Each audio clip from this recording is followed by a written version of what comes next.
Chapter 19. Miss Minton woke in a four-poster bed and found herself staring at a picture of a Russian nobleman on a sledge being chased by wolves. She was lying in a spare bedroom in the Kaminskys' house. Her head ached, for she was not used to wine, and a lot of it had been drunk the night before at Mademoiselle Lille's farewell party. The Kaminskys' governess was returning to France on the following day, and Miss Minton had agreed to come and work for the Russian family and teach Olga and Maya. In spite of her aching head, Miss Minton was content. Maya would be happy here in this easy-going and friendly house, away from the ill temper of the twins and their parents' strangeness. She had said nothing to Maya till Mr. Murray had given his permission, but yesterday his cable had come. He had not only agreed to let Maya go and live with the Kaminskys, he had arranged to send Maya's allowance direct to Miss Minton at a different bank. It seemed that the British consul had already warned the old lawyer that the Carters were in trouble. Miss Minton got up and dressed. Downstairs in the breakfast room, the Countess was sitting over a big samovar, pouring out glasses of steaming Russian tea. Olga was beside her and got up to curtsy, but Mademoiselle Lille was still in her room. She is having her breakfast in bed. She is a little tired after last night, explained the Countess. Miss Minton smiled. Mademoiselle Lille was probably very tired. She had been so sad about leaving the Kaminskys that she had comforted herself with an amazing amount of wine. Nothing less like breakfast at the Carters could be imagined. The light, luxurious house, the friendly servants, the Kaminskys themselves. Sergei had already left. He now went to the cadet school in Manaus.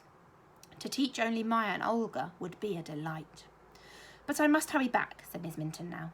"I don't like to leave Maya too long with the twins. Professor Glastonbury has kindly agreed to store my trunk, so Maya and I will be able to come down on the rubber boat next week." No, my husband will send a boat for you," said the Countess.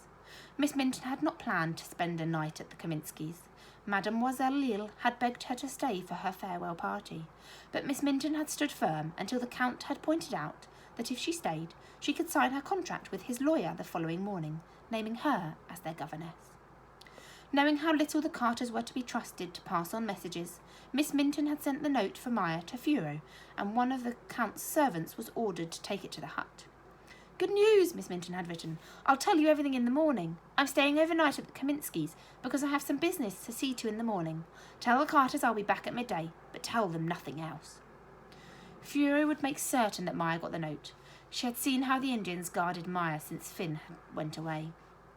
She was rolling up her napkin when there was a commotion at the door, and the Count, who had been supervising the loading of one of his ships, came quickly into the room, followed by Professor Glastonbury, already badly out of breath.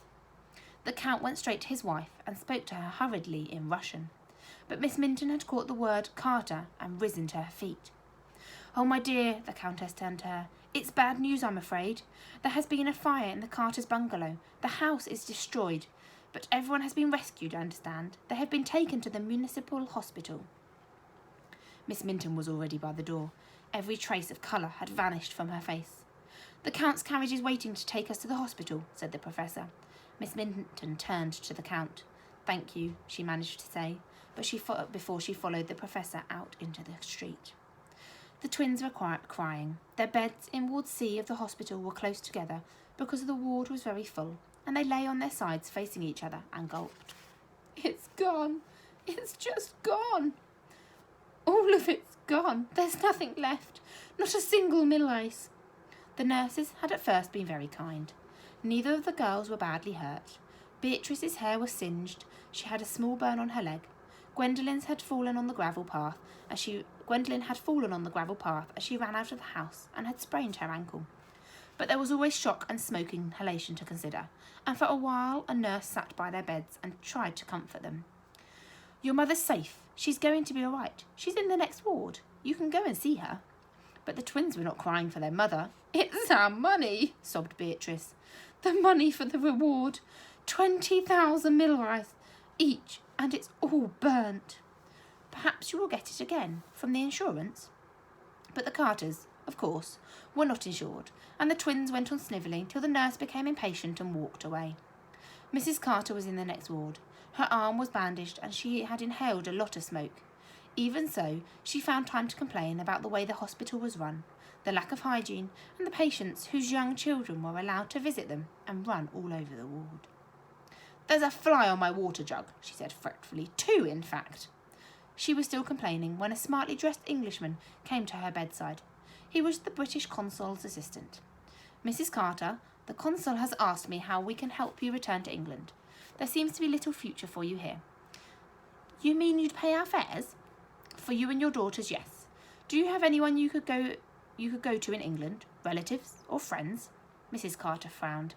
She did not actually seem to have any friends. Then her face cleared. Lady Parsons in Littleford. She would take us in, I'm sure. She is my mother's cousin. Well, almost. Her address is Grey Gables, the Promenade, Littleford-on-Sea. The young man wrote this down. Then he said, not meeting her eye, Your husband won't be returning to England just yet, I'm afraid. And as gently as he could, he told her that when he came out of the hospital, Mr. Carter faced a trial and possible imprisonment for fraud and embezzlement.